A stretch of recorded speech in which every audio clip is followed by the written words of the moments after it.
से। किसी ने ठीक ही कहा है आप लोगों के लिए कि उनके इश्क वाले हैं, प्यार वाले हैं, ये दिलों के बहार वाले हैं। मुस्कुराकर देखिए, इनको जान देने के बिहार वाले हैं।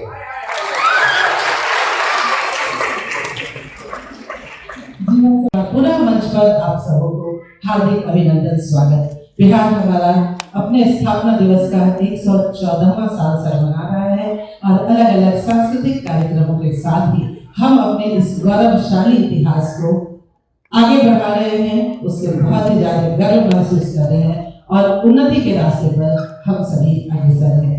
अब पूरे मंच व्यवस्था के लिए मैं संचालन के लिए माइक देती हूँ श्री शंभू शेखर जी को। पूरे साथ आपके साथ रहेंगे, मैं भी सामने से आकर सुनूंगी। तालियों के साथ संचालन की कोशिश। आप सभी को बहुत बहुत प्रणाम करता हूँ। बिहार दिवस का शानदार अवसर है और आप सब यहाँ पर हंसने हंसाने के लिए इकट्ठा हुए हैं। बिहार सरकार शिक्षा विभाग हर साल आप लोगों के लिए यहाँ स्थापना दिवस के अवसर पर तरह तरह के कार्यक्रम करता है और रविंद्र भवन में कवि सम्मेलन का कार्यक्रम हर साल आप लोगों के लिए फिक्स रहता है। सरकार आपके लिए एक हास्य कवि सम्मेलन लेकर के आती है। दुनिया की एकमात्र सरकार है जो लोगों को हंसाना चाहती है। ये बिहार सरकार ही है जो लोगों को हंसाती है, क्योंकि और देश भर में भी होते हैं स्थापना दिवस, लेकिन वहां पर अन्य कार्यक्रम जरूर होते हैं, लेकिन हास्य कवि सम्मेलन नहीं होता। और उपस्थिति होती हो तो एक बार आपकी जोरदार तालियां शर्मा जी के लिए, उनकी उपस्थिति के लिए बजे। आपको जानकर दोस्तों हैरानी होगी, सुरेश शर्मा जी 80 साल की उम्र में है, लेकिन आज की तारीख में भी वो कल प्रोग्राम कर रहे थे इंदौर से फ्लाइट पकड़ के आए हुए अहमदाबाद और अहमदाबाद से दिल्ली। वो सिर्फ इसलिए क्योंकि उनका कमिटमेंट था कि आकर के बिहार दिवस आप लोगों के साथ मनाना है। ये उनके भीतर का एक जज्बा है जिसको हम प्रणाम करते हैं, सलाम करते हैं, बहुत बहुत धन्यवाद करते हैं हम आदरणीय उद्घोषिका डॉक्टर अर्चना चौधरी जी का। एक बार उनके लिए जोरदार तालियां बजाइए। और हमारे बहुत ही प्यारे एवरग्रीन श्री शिखर सिन्हा जी, मेरा पुराना परिचय है उनसे, उन दोनों के लिए तालियां बजाइए। पूरे कार्यक्रम से सुधार है, आगे बढ़कर आपकी कार्यक्रम का आनंद ले। अगले 2 घंटे आप लोगों के बीच में कवि रहेंगे और इसके अलावा कुछ नहीं। मुस्कुराती जिंदगानी चाहिए, शब्द में उतन रवानी चाहिए, सारी दुनिया अपनी हो जाती है, बस एक मां की मेहरबानी चाहिए। अगर मां की मेहरबानी हो तो सारी दुनिया हमारे बीच में। मैं जिनको बुलाना चाहता हूँ वो बिहार की ही गोपालगंज की धरती से आती है, सानिया राय। सानिया को जिनको मैं निजी तौर पर पिछले 10-12 सालों से जानता हूँ, लेकिन पिछले 3-4 सालों में अचानक से एक कलम जिसने पूरे हिंदुस्तान के बड़े से बड़े कवियों को अपनी ओर ध्यान आकर्षित करने के लिए मजबूर कर दिया। सानिया राय दोस्तों वो एक बिल्कुल नई कवित्री, एक नए हवा के झोंके की तरह आई और पूरे हिंदुस्तान में छा गई। डॉक्टर कुमार विश्वास जब राम कथा करते हैं, कृष्ण कथा करते हैं, तो जिसके लिखे गए छंदों से वो अपनी कथा को आगे बढ़ाते हैं, वो सानिया राय हमारे बीच में है। वो बिहार की बेटी है। बिहार मैं पिछले 15 सालों से कवि सम्मेलन में, 20 सालों से हूँ, बल्कि 24 सालों से। और कवि सम्मेलन में यूं तो बिहार में बड़े बड़े साहित्यकार हुए, चाहे विद्यापति हुए हो, चाहे दिनकर हुए हो, नागार्जुन हुए हो, चाहे वो नेपाली जी जिन्होंने श्रृंगार रस के बड़े कवि रहे, बहुत बड़े बड़े कवि हुए हैं। लेकिन वर्तमान स्थिति में बिहार के कवियों का, बिहार के साहित्यकारों का बिहार के बाहर उपस्थिति बहुत कम होने लगी, पता नहीं किन कारणों से। और मैं और संजीव मुकेश जी बड़े अकेले अकेले महसूस करते रहे, क्योंकि संजीव मुकेश जी भी बिहार के और वो अपने स्तर पर छोटे बड़े प्रयासों में लगे रहे।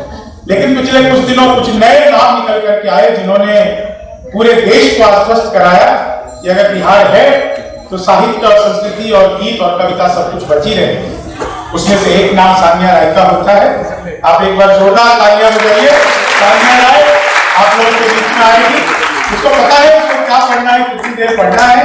आप लोगों की तालियां थोड़ी कमजोर है, एक बार जोरदार तालियां बजाइए। इस पूरे टीम में श्री सुरेश शर्मा जी ने मुझसे पूछा कि और किस किस कवियों को तुमने बुलाया है, तो मैंने जब उनको बताया कि इसमें सानिया राय आ रही है, तो सुरेंद्र शर्मा जी के शब्द थे कि एक अच्छी कलम को, एक अच्छे कवि को मंच मिला है। तो जब सुरेंद्र शर्मा जी ये कह रहे हैं तो आप समझ सकते हैं कि सानिया की लेखनी में कितनी गहराई होगी। एक बार तालियां उसके कर्ज की शुभकामनाओं की बजाइए। सानिया जी आपसे बहुत आभार सर की विनम्रता को प्रणाम करती हूँ। अपने घर के छोटे ही उनका बड़प्पन है। मैं भी कुछ टूटा फूटा लिख रही हूँ, डगमगाते हुए चल रही हूँ। आप सभी के बीच उपस्थित हूँ। देखिए, मुझ में परिचय जैसा कुछ है नहीं, जितना बड़ा भैया ने दे दिया उतना बड़ा परिचय मेरा है भी। पर हाँ, जिस भूमि से मैं आती हूँ, आज बिहार दिवस के इस महोत्सव में हम उपस्थित हैं, मैं उस भूमि से आती हूँ जहाँ लड़के प्यार में मजनू नहीं माझी बनते हैं।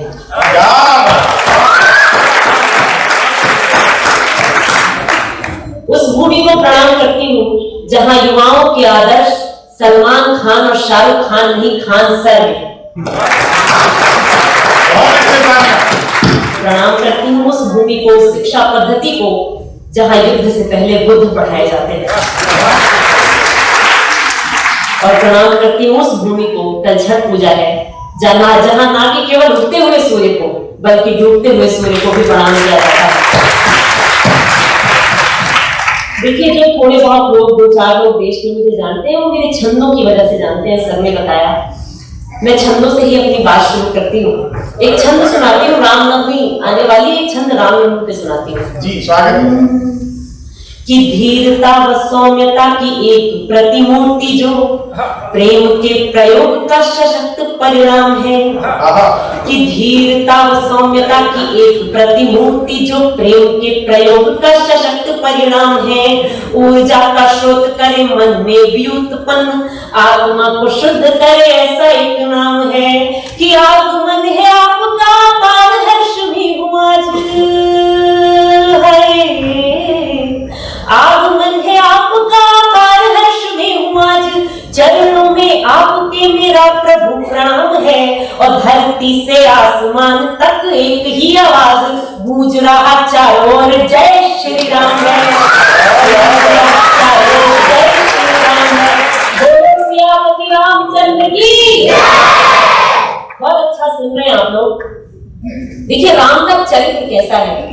14 वर्ष बीत गए हैं। सब ऐसा कहते हैं कि मंथरा का षड्यंत्र था कि श्री राम जो है वनवास गए। सारे वरिष्ठ लोग प्रथम पंक्ति में बैठे हैं, आप सबकी सरपरस्ती में 4 पंक्तियां पढ़ रही हूँ। लेकिन राम का किरदार कैसा है ना। हमने राम को चरित्र में धारण करना था, हम उनको मंदिर में ढालते रह गए। मैं राम के चरित्र के वर्णन की 4 पंक्तियां कहती हूँ। राम ईश्वर क्यों है, राम मर्यादा पुरुषोत्तम क्यों है। पे सुन यूं लगा के धरती का हर एक धाम घर ला गया। राम आ रहे हैं 14 वर्ष के बाद। कि चरणों की चाप देहरी पे सुन यूं लगा के धरती का हर एक धाम घर ला गया। पश्चाताप 14 बरस का था यूं नहीं के सुबह का भूला हुआ शाम घर ला गया। कि दंड दीजिए न दंड दीजिए दयानिधि जी, दंड दीजिए न दंड दीजिए दयानिधि जी, हाय प्रतिष्ठित परिणाम घर ला गया। और पथराई आंख भर आई एक वाक्य सुन, माई मंथरा तुम्हारा राम घर ला गया। बहुत बहुत आभार। बहुत अच्छा सुन रहे हैं आप लोग। मंच पर गीतों के लिए आदेशित हूँ, श्रृंगार सुनाना चाहती हूँ। ये सारे अडोलसेंट एज के बच्चे अभी बैठे हुए हैं। अभी तुम लोग 1-2 साल बाद तुम लोग को भी होगा ये बीमारी। ठीक है, इसको प्यार बोलते हैं। कोविड के बाद जो सबसे खतरनाक बीमारी है भारत में, वो है प्यार। इससे बच के रहना। 2 गज दूरी, मास्क बहुत जरूरी है। हाँ, बजाओ बजाओ बजाओ।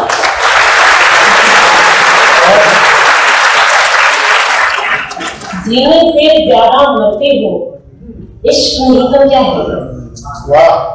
जीने से ज्यादा मरते हो, इश्क नहीं तो क्या है ये।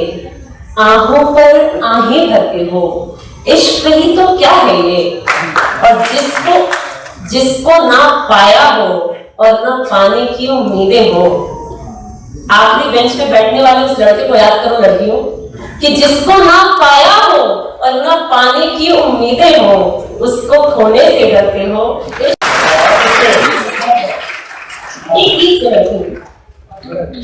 देखिए, जो कहानियां शुरू होती हैं उनका खत्म होना से तय होता है, लेकिन हमें दुख कब होता है? जब हमें अंतिम संवाद का मौका नहीं मिलता। सबके जीवन में वो प्रथम और अंतिम संवाद आते अवश्य है। मैं आपको उस अंतिम संवाद की ओर ले चलती हूँ। कैसा होता है अंतिम संवाद? कि बुझा जिस प्रहर दीपक रतिका, बुझा जिस प्रहर दीपक रतिका, बढ़ता वेग हृदय की गतिका। बुझा जिस प्रहर दीपक रतिका, बढ़ता वेग हृदय की गतिका। जब जीवन के अंत में आया, उत्तम दुनिया का। आपके हक की आजादी मेरे हक का अवसर। अरे आपके हक की आजादी मेरे हक का अवसर। वो अंतिम संवाद हमारा, वो अंतिम संवाद, वो अंतिम संवाद हमारा, वो अंतिम संवाद। कैसा होता है अंतिम संवाद? वो एक दिन जब चल। आपने यहाँ काम नहीं किया, बाहर अद्भुत काम किए। ये रिकॉर्डिंग रहनी आज रिकॉर्ड करके कल अपनी लुगाई को हंसाएगा। मेरे भरोसे क्या किया था क्या? हिम्मत है तो अपने भरोसे अपनी लुगाई को हंसा। मेरे भरोसे का और आज रिकॉर्ड करके कल देखकर हंसोगे, इससे बड़ी मूर्खता नहीं हो सकती। जिंदगी में आज बेहतर जीना सीख जाओगे तो फिर अपने आप ही बेहतर।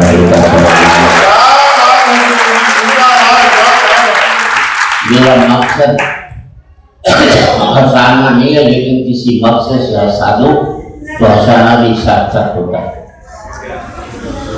आपके यहाँ जो परिवर्तन हुआ है वो पता नहीं मजबूरी में हुआ है कि मजबूरी से हुआ है, ये तो आप जानते हैं या ये जानता होगा। दूसरे के मामले में मैं दखल नहीं देता हूँ। मुझे भी किसी ने पूछा था राजू कि एक पर्रे में राम हो और दूसरे पर्रे में तुम हो तो कौन सा पर्रा भारी होगा? मैंने कहा मेरे वाला होगा। बोले कैसे होगा? मैं तराजू के एक पर्रे में राम होगा, दूसरे में मैं हूँगा और मेरे भीतर बैठा हुआ राम भी। अगर राम यहाँ नहीं है तो कहीं नहीं है, और यहाँ है तो आपको कहीं जाने की जरूरत नहीं। कभी भी भगवान पर भरोसा मत रखना, इसलिए बनो कि भगवान के ऊपर भरोसा रखें। बड़े प्रोजेक्ट लोग, छोटे प्रोजेक्ट लेते हैं आप लोग। बड़े पद पर बैठकर लोग छोटी बात करते हैं। अब राहुल गांधी दलितों के यहाँ खाना खाते हैं, कोई राजा का प्रोजेक्ट है, छोटा प्रोजेक्ट। बात अच्छी लगे तो आपकी तालियां चाहूंगा। राजा का काम ये नहीं है कि दलितों के यहाँ खाना खाए। राजा का काम ये है कि इस बात में दिमाग लगाए कि दलित उसके जैसा खाना किसने खाना चाहिए।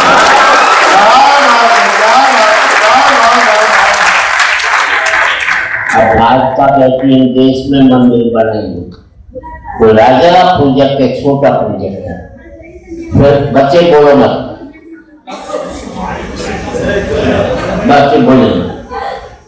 अब भाजपा कहती है हम देश में मंदिर बनाएंगे, कोई राजा का प्रोजेक्ट है, छोटा प्रोजेक्ट है।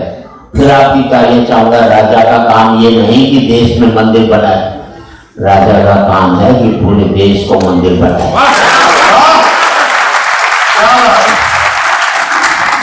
इसने पाकिस्तान के बारे में कह दिया। अच्छा बात कोई वीरस का कभी नहीं है, वरना पाकिस्तान खत्म हो जाता। 1 लाख रुपए लेकर के वो खत्म कर देता और पाकिस्तान को पता भी नहीं लगता कि वो खत्म हो चुका है। कानों कान उसको खबर नहीं। उन सारे वीरस के कवियों को एक ही बात कहता, मुझे एक बार बताओ यार, पड़ोसन के बांझ होने से आपकी पत्नी गर्भवती हो जाएगी। किसी को बिटाने से हम नहीं बच सकते, किसी को बसाने से हम ज्यादा बेहतर हो सकते। मैं कहता हूँ मोदी जी जाइए पाकिस्तान, उसके राष्ट्रपति से बात कीजिए कि आखिरी लड़ाई लड़ते हैं, तू जीतता है कि हम जीतते हैं। बात अच्छी लगे तो पूरे सदन की तालियां चाहूंगा। बात करो कौन राष्ट्रपति से मोदी जी कि आखिरी लड़ाई लड़ते हैं, तू जीतता है कि हम जीतते हैं। आज लड़ ले आखिरी लड़ाई, तो अपने मुल्क की गरीबी पहले मिटाता है कि हम पहले मिटाते हैं। तो अपने मुल्क की बेरोजगारी पहले मिटाता है कि हम पहले मिटाते हैं। यार गोलियों का खर्च रोटियों पर हो जाए तो दोनों देश संपन्न हो जाएं, और हथियार नहीं खरीदे तो अमेरिका गरीब हो जाए।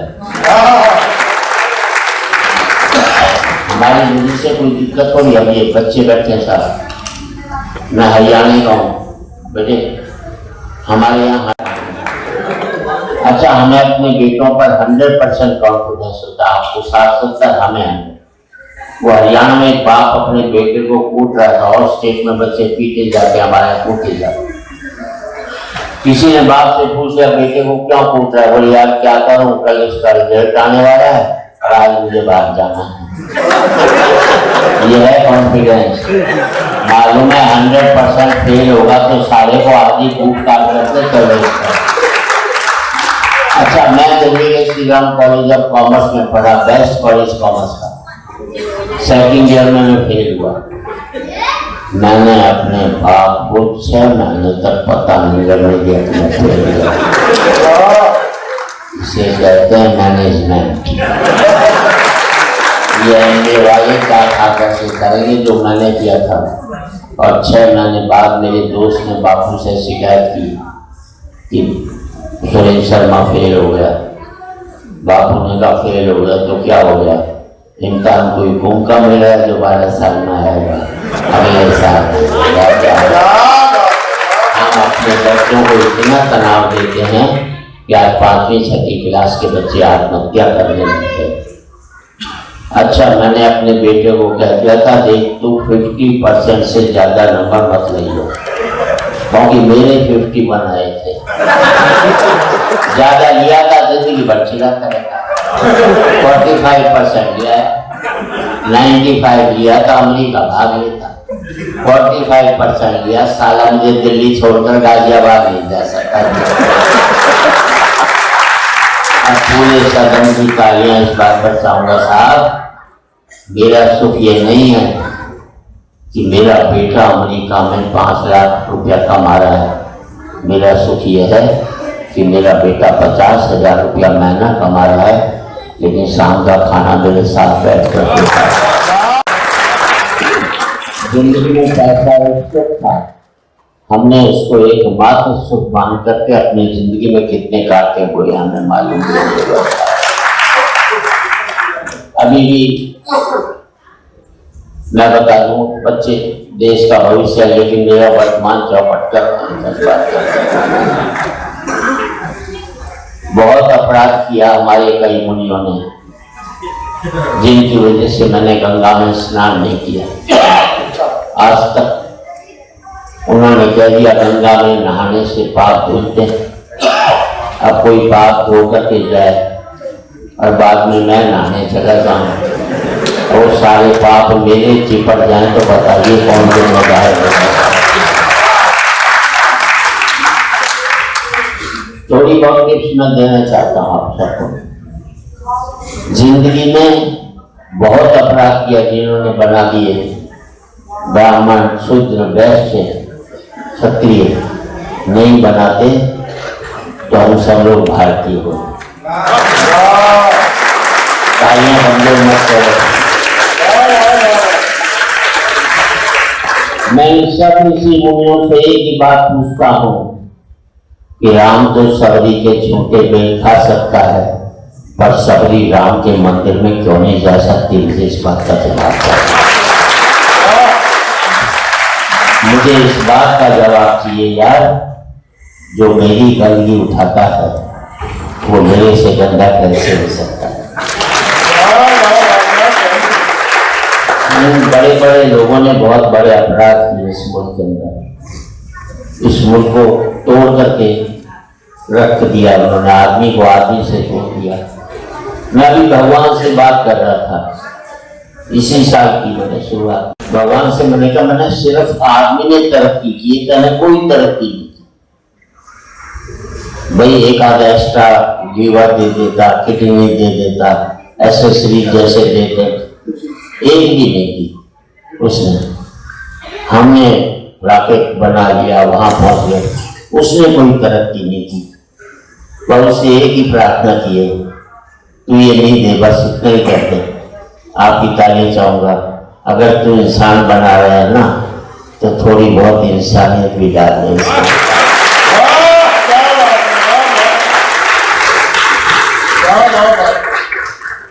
और कुछ नहीं कर सकता तो विश्व शांति के लिए कि काम करके बस भगवान से कहा, जो भी दो देश लड़ाई लड़े उनके एक एक लीडर को अपने पास बुला ले, बस एक भी लीडर नहीं हो सकता। ट्रम्प को लगेगा मुझे नहीं बुला ले, पुतिन को लगेगा मुझे नहीं बुला ले, एक आदमी की वजह से युद्ध होते हैं। अगर भगवान कहे एक को बुलाऊंगा बस, फिर कभी भी जिंदगी में कोई युद्ध नहीं हो सकता, सीधी सी बात। और बता देता हूं आपको, जिंदगी में किसी को घमंड नहीं करना चाहिए, कितना भी ताकतवर हो। सूर्य तुम बड़े महान हो, उससे बड़ा ताकतवर कोई पैदा नहीं हुआ, पर करना नहीं चाहिए उसको भी। सूर्य तुम बड़े महान हो, तुम्हारी महानता को मैं मानता हूँ, तुम्हारी ताकत को मैं स्वीकारता हूँ, क्योंकि तुम सुखा देते हो नदियां, नाले, पोखर, झरने, तालाब। अब आपकी तालियां उठें, क्योंकि तुम सुखा देते हो नदियां, नाले, पोखर, झरने, तालाब। पर बड़ा तरस आता है जब तुम नहीं सुखा पाते किसी मजदूर की पसीने की बूंद।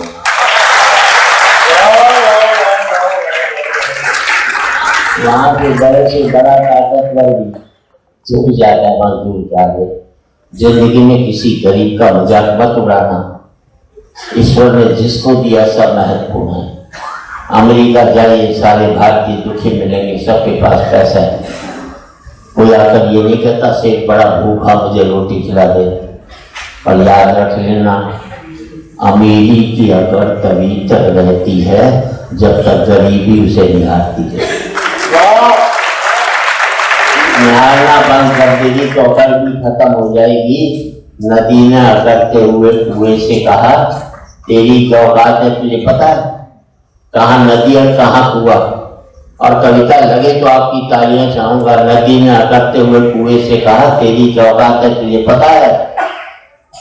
कुआ हाथ जोड़कर बोला, बहन जी भटकावट ठहराव में कुछ तो फर्क होता है।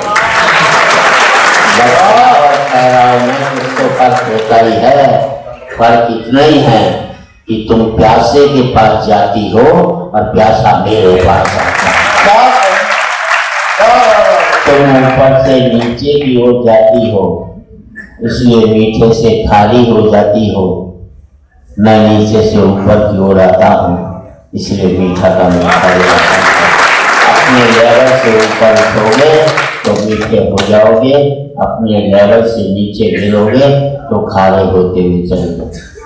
बैठे भाई इस तरह क्यों आया था नीचे? कईयों की आदत होती है अपने को दिखाने की, हम भी आए।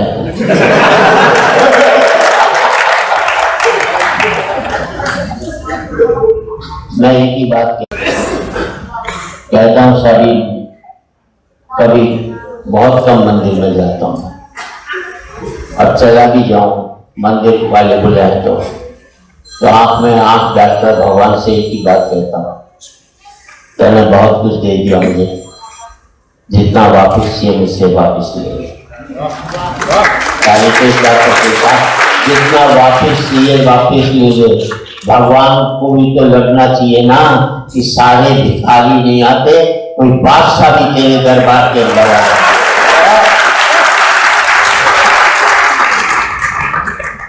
और सब उद्योगपतियों से चाहता हूं मत दो मंदिरों में करोड़ों रुपया।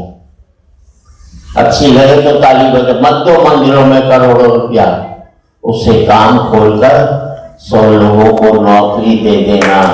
समझना 100 मंदिरों का निर्माण हो गया आपके द्वारा, क्योंकि मंदिर में हम अपनी बनाई मूर्ति की पूजा करते हैं और कारखाना खोलकर ईश्वर की बनाई मूर्ति। बड़े काम करने चाहिए, छोटे काम मत करना कभी भी जिंदगी में। अभी भी मैं देख रहा हूँ महिलाएं बैठी हैं, कल 1, 2, 4 बैठी बस। तो मेरे प्रोग्राम में 90% ऐसे पति अपनी पत्नी को लेकर आता है, इसलिए नहीं जाता है उसे बात करता है, इसलिए जाता है खुद तो अपनी रुआई को कुछ कह नहीं पाता, मुझसे क्या करना चाहता है। भाई माल के बच्चे तो खुद बोलो अपनी रुआई, वहां सब की क्या हो जाएगी। कई बार मुझे ऐसे लगता है जैसे इस देश के पतियों ने मुझे सुपारी दी कि हम तो कुछ नहीं करेंगे, तो कहती हमारी तरफ से देखा जाए तो इस देश के पतियों का मैंडेट कर ये बेचारा सोचित समाज, इसको मेरे जैसे संतों की आवश्यकता, क्योंकि आजकल मार्केट में बहुत संत घूम रहे हैं। दूसरे शब्दों में कहूं तो मार्केट वाले संत घूम रहे हैं। किसी भी संत के पास चले जाओ एक ही बात कहता है, माया त्याग दो। क्या करें, बोले मुझे दे दो। साधु हरि चाहता है मैं तो करोड़पति हो जाऊं, ये बाबा जी बच्चा है। धर्म का जितना सत्यानाश उस धर्म गुरुओं ने किया उतना किसी ने भी धरती पर नहीं किया। पहले लोग सब कुछ छोड़ने के लिए साधु बनते थे, और सब कुछ पाने के लिए लोग साधु बनना। अच्छा एक बात मैं आपसे कहना चाहता, अभी भगवान घोषणा कर रहे कि सुबह पहले मंदिर मस्जिद गुरुद्वारे गिरजाघर में जो भी जाएगा उसे मैं अपने पास बुला लूंगा। पता लग गया तुम्हारा क्या था, क्योंकि हकीकत यही है दोस्तों, हम सब लोग ईश्वर से चाहते हैं, ईश्वर को नहीं चाहते। हम सब लोग धर्म को मानते हैं, धर्म की नहीं मानते। अगर धर्म की मानते तो आज ये हालत नहीं हो पाती आपकी। 4 पंक्ति और देना चाहता हूँ, टाइम है हो गया ले रहोगे ना? नहीं उन्होंने कहा उसके बाद अन्य कार्यक्रम नहीं है, उसके बाद और कार्यक्रम उनका समय क्यों खाते का 10-5 पंक्ति खेल लेता हूँ और कोई बात नहीं। कहीं आपके मन तक छुए, हंसा तो बाद में भी लूंगा। और जिस आदमी की सरहदी को 56 साल हो गए, वो कहाँ से हंस पाता है? बस हंसा दी, यही बहुत बड़ी बात है। उसके ऊपर तो लोग हंसने लग जाते। वो एक बूढ़ा मेरे पास आया, बोले शर्मा जी बुढ़ापे में ब्याह करना चाहता हूँ, किसी विधवा से करना चाहता हूँ। मैं ब्याह तो कर ले, विधवा तो बाद में भी। अच्छा महिलाएं बैठी, महिलाएं बहुत कठोर होती। अच्छा पुरुष बहुत ही कोमल हो जाए, आपको विश्वास नहीं। मान लीजिए आप पटना से हावड़ा वाली ट्रेन में जाए, बगल में कोई महिला बैठी हो, आपको नींद आ जाए, आपका सर महिला के कंधे पे टिक जाए, एक झटके में तुम्हें उठा देगी, इतनी कठोर होती। ये तक नहीं सोचती कि किसी बेचारे को नींद भी आ सकती। दूसरे पैसेंजर से पिटवा बस अपनी पर आ जाए तो तुम्हें जेल भिजवा दें, ये महिलाएं इतनी कठोर होती। अब इसी सीन को उल्टा कर दो, महिला को नींद आ जाए, उसका असर तुम्हारे कंधे पे टिक जाए, तुम्हें आसनसोल जाना होगा, हावड़ा चले जाओगे।